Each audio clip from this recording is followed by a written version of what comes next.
चलिए शुरू करते हैं हमारी आज की कहानी। जसवंत ने कहा, गुस्सा थूक दो अनीता, तुम मेरे से नाराज थी और तुमने गुस्सा दूसरों पर उतार दिया। ये ठीक नहीं है।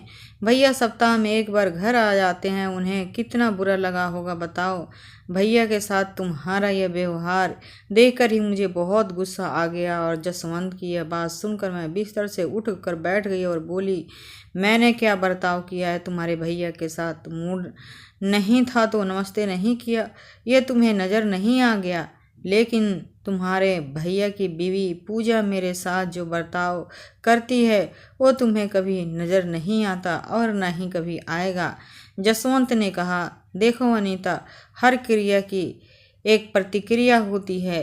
तुम जैसा बर्ताव दूसरों से करोगी, बदले में तुम्हें वैसे ही दूसरों से बर्ताव वापस मिलेगा।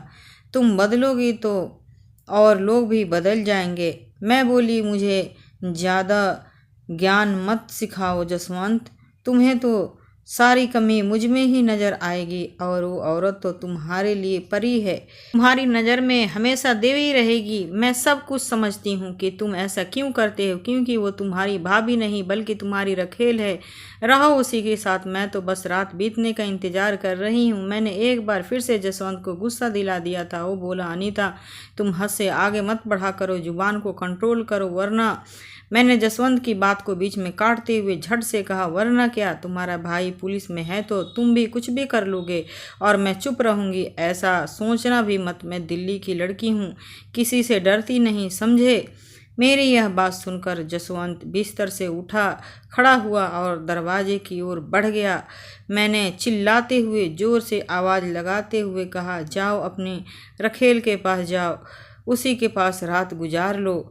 आज जसवंत पीछे मुड़ा और मेरे गालों पर जोरदार तमाचा लगाकर मेरे कमरे से बाहर निकल गया।